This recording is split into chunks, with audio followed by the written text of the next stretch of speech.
মাতারবাড়ি বিদ্যুৎ কেন্দ্রের স্ক্র্যাপ ইয়ার্ডে ভয়াবহ আগুন। কক্সবাজারের মহেশখালীর মাতারবাড়ি কয়লা ভিত্তিক বিদ্যুৎ কেন্দ্রের স্ক্র্যাপ ইয়ার্ডে ভয়াবহ অগ্নিকাণ্ডের ঘটনা ঘটেছে। আজ সোমবার 12 জানুয়ারি রাত আনুমানিক 8টার দিকে বিদ্যুৎ কেন্দ্রের ভেতরে অবস্থিত স্ক্র্যাপ ইয়ার্ডে এই আগুনের সূত্রপাত হয়।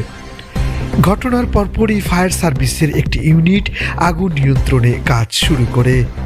পরিস্থিতির গুরুত্ব বিবেচনায় পার্শ্ববর্তী উপজেলা থেকেও একাধিক ফায়ার সার্ভিস ইউনিট ঘটনাস্থলের দিকে পাঠানো হয়েছে।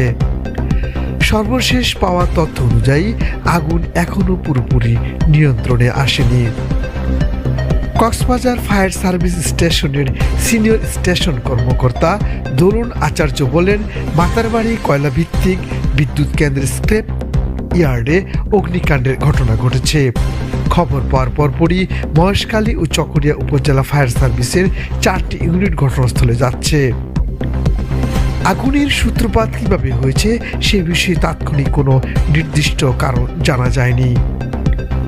বিদ্যুৎ কেন্দ্র সংশ্লিষ্ট কর্মকর্তাদের সঙ্গে যোগাযোগের চেষ্টা করে হলেও তারা ফোন রিসিভ না করায় এ বিষয়ে তাদের বক্তব্য পাওয়া যায়নি। মহেশখালী উপজেলার নির্বাহী কর্মকর্তা ইমরান মাহমুদ ডালিম অগ্নিকাণ্ডের ঘটনার সত্যতা নিশ্চিত করে বলেন, বিদ্যুৎ কেন্দ্রের ভেতরের স্ক্র্যাপ ইয়ার্ডে আগুন লেগেছে।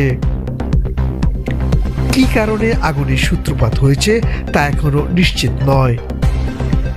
মহেশখালী ফায়ার সার্ভিস ইউনিট ঘটনাস্থলে পৌঁছে কাজ শুরু করেছে এবং তিনও বিদ্যুৎ কেন্দ্রের উদ্দেশ্যে রওনা হয়েছেন বলে জানান।